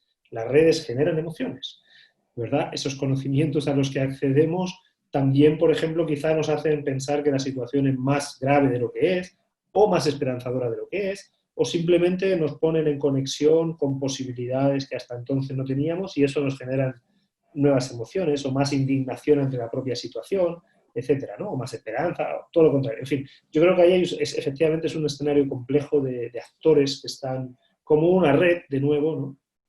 Dando lugar a las pequeñas, o notas pequeñas transformaciones. Y esto demuestra lo que estábamos diciendo de Hegel, ¿no? A saber que la realidad está interconectada. Y hoy más que nunca, ¿no? Y que nuestra forma de entender y de sentir, si pensamos en nosotras y nosotros mismos, seguramente es muy distinta a que hace 10 años, por ejemplo. ¿Qué ha pasado? ¿Que hemos cambiado internamente porque hemos evolucionado? ¿O nos hemos visto confrontados a la Hegel, ¿no? Con ideas y sensaciones y sentimientos que nos confrontaban literalmente, ¿no? Y que de alguna manera nos han obligado a desplazarnos. Ojalá para bien, ¿no? No para radicalizarnos más o volvernos más intolerantes, sino, oye, ¿qué puede haber de cierto acá? Un poco como cuando Cristian decía, ha habido toda una denostación enorme del capitalismo desde ciertos movimientos. Okay, ¿cuál es la esencia en el mejor sentido, ¿no? ¿Qué es lo que se podría conservar ahí? ¿Qué es lo valioso en esta forma de producir valor, ¿verdad? ¿Cuáles son los excesos a los cuales podría llegarse y que podrían generar al revés, conflictos ahora en un sentido no productivo y no creativo, sino absolutamente destructivo? Este tipo de reflexiones las estamos haciendo nosotros. Hace un par de décadas o 3 seguramente no hubiéramos estado en esta conversación, no hubiéramos dicho este tipo de cosas. Mis preguntas iban relacionadas un poco con lo que se ha conversado, y el tema del capitalismo y el tema, en mi opinión, de la avaricia como una especie de motor del capitalismo. ¿De acuerdo? Entonces, y también un poco a ciertas cosas nuevas, como mencionaba Cristian, de la responsabilidad social, las empresas. Pero yo tengo dos reflexiones ahí que quiero compartir. La primera, como digo, la avaricia como fuente, la mano invisible, o sea que la avaricia individual es el progreso social, y eso, digamos, hay dudas. Segundo, al tema de este capitalismo popular, del tema de los fondos mutuos, y que la gente invierte y quiere ganar rápido, lo cual implica, en mi opinión, un tema bien peligroso, porque hay el fanatismo de la ganancia, es decir, Zuckerberg, o sea, esa clase a veces de modelos que tenemos de gente que invierte un sol, o un peso, o un dólar, y gana pues 4 millones de dólares.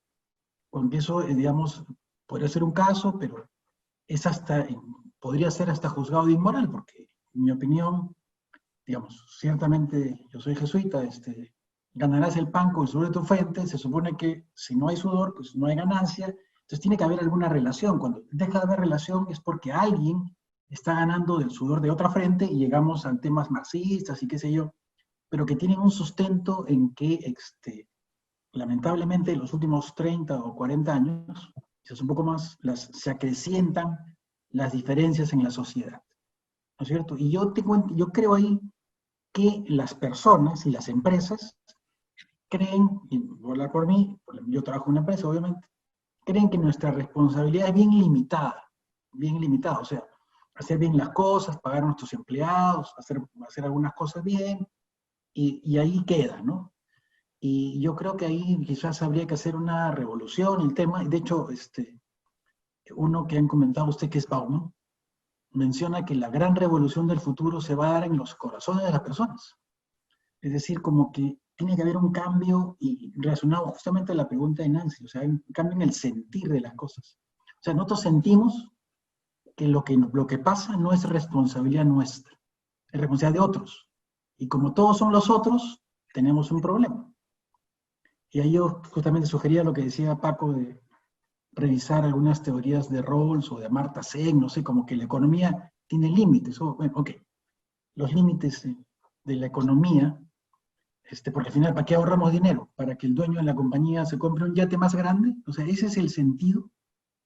O sea, yo aceptaría de que, no, yo acepto que la gente vea bien, pero ¿cuáles son los límites? O sea, ¿cómo sustentar el hecho del progreso? O sea, ¿qué es el progreso? Y ahí tendríamos para muchas cosas.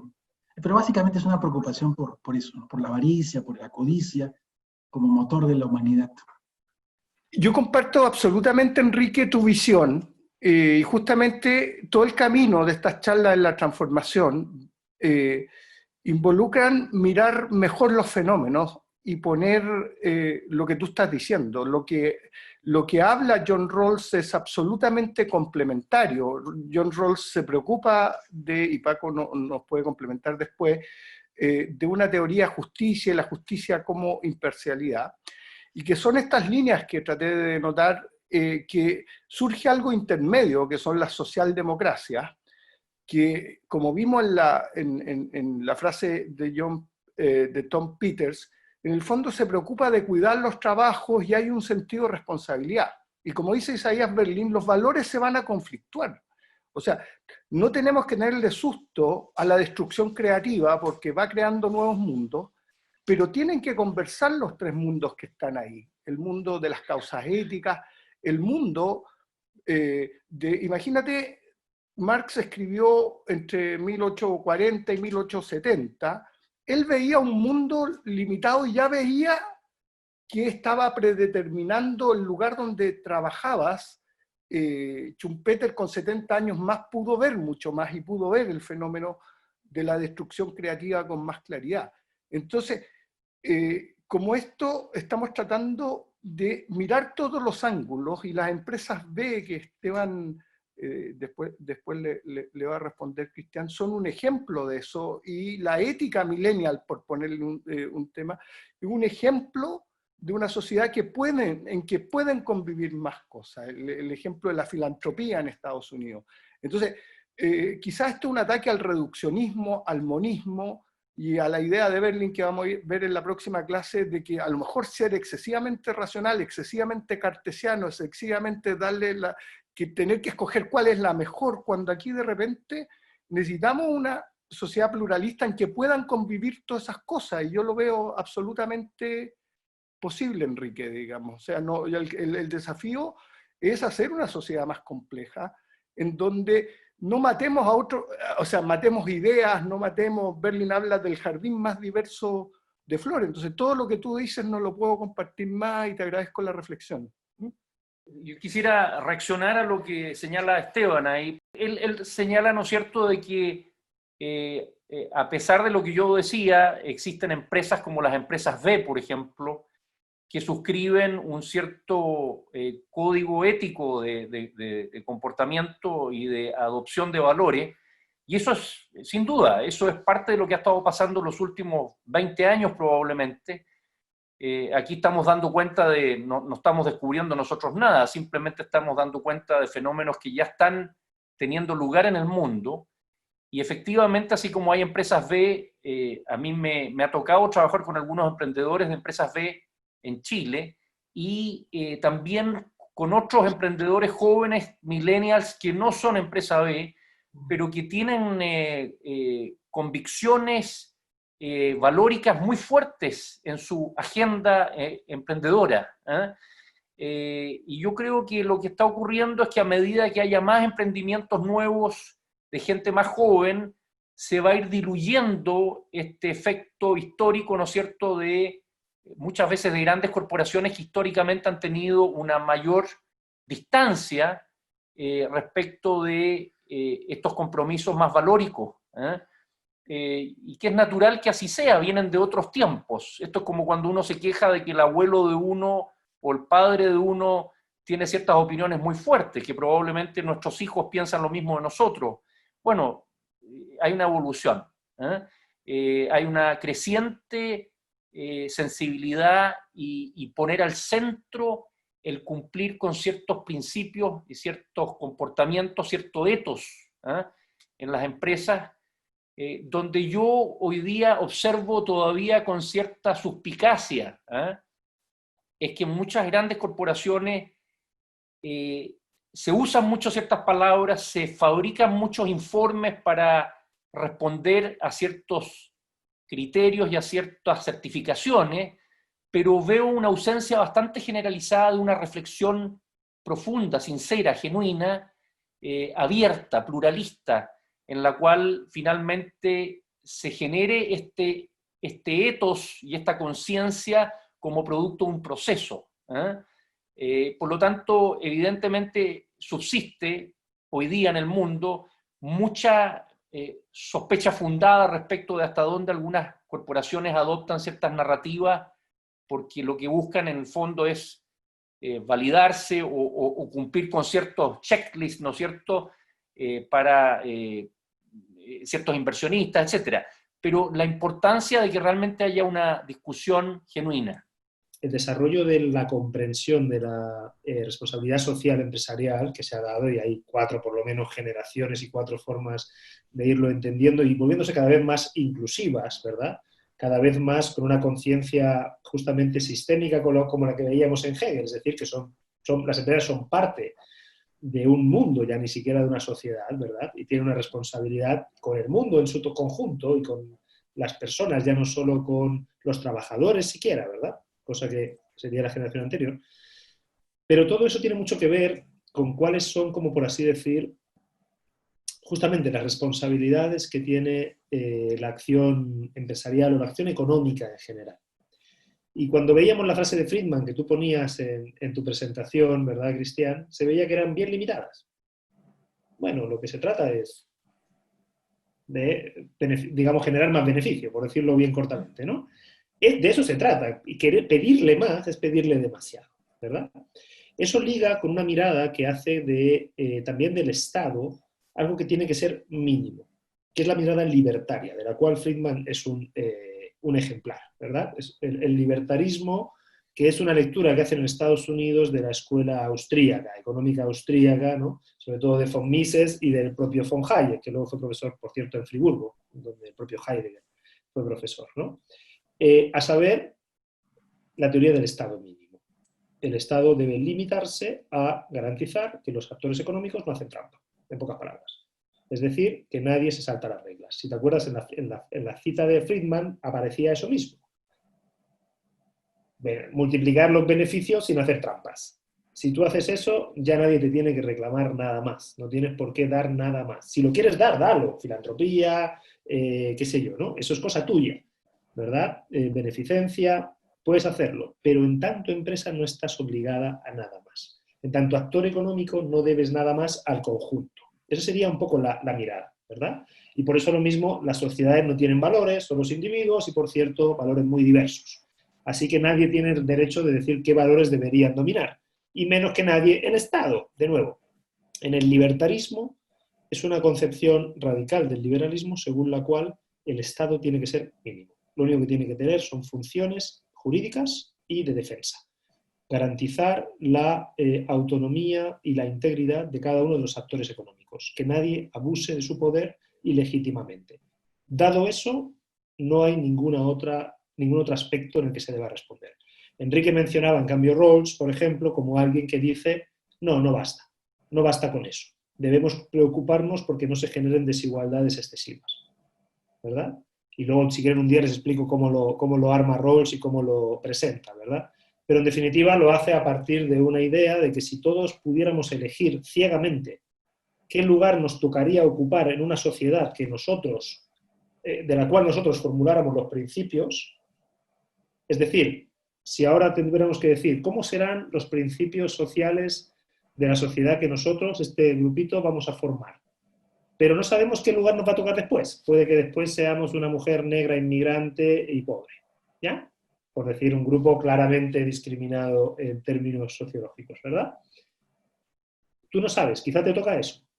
Ahora, desde esa posición original y con este velo de ignorancia, como dice Rawls, ¿qué principios de justicia elegiríamos? ¿Por qué hace esto Rawls? Porque de esa manera se asegura que nadie está hablando de sus sesgos políticos. O dicho de otra forma, los sesgos políticos que tenemos a menudo lo que hacen es expresar nuestro lugar social. Si soy una persona que tiene una buena situación social, en fondo, muchas veces por suerte, dice Rawls, porque nací donde nací, hijo de quien nací, etcétera, etcétera, etcétera, cosas que no dependen de mí en absoluto, no tienen ningún mérito, ¿verdad? Es la gran ideología del libertarismo, la del mérito. Si hay muchísimo de suerte en nuestro lugar socioeconómico, muchísimo, no quiere decir que todo, pero muchísimo, por de pronto no hemos nacido con discapacidades, etcétera, etcétera, si tenemos esa suerte, ¿verdad? Supongamos ahora, ¿qué ocurre? Que nosotros tendemos a pensar que no, que hemos ganado por nuestro propio mérito todo lo que tenemos y que por tanto los que no lo han ganado es porque no lo merecen, es porque no han hecho lo suficiente, ¿verdad? Rawls va a decir, date cuenta de que mucho de lo que tienes y tu posición social tiene que ver con la suerte, primero. Segundo, ponte en un escenario en el cual tú no tuvieras ni idea de qué posición, de cuál sería la suerte que te tocaría. Y arma una sociedad pensada para que, independientemente del lugar que te tocara por suerte, tú pudieras decir es una sociedad justa. Seguramente te importaría mucho más las desigualdades en ese caso, que no se generaran desigualdades excesivas, apostarías por instituciones que les preocupara la ética social, como decía Rodrigo, ¿verdad? Etcétera, etcétera. Esa es un poco la visión de Rawls, que claramente en ese sentido es más socialdemócrata que Friedman, que es un libertario. Considera que el Estado no tiene que preocuparse por las desigualdades. Y tampoco, por cierto, los privados. A ver, que si alguien lo quiere hacer, lo puede hacer. No es que se le impida, pero no está obligado a ello. Ni moral, ni desde luego, ni legalmente, ¿no? Agradecemos a todos su participación una vez más y les recordamos que el próximo martes a las 6:30 es la última clase para cerrar este curso de Filosofía de la Transformación. Muchísimas gracias, que tengan una estupenda semana.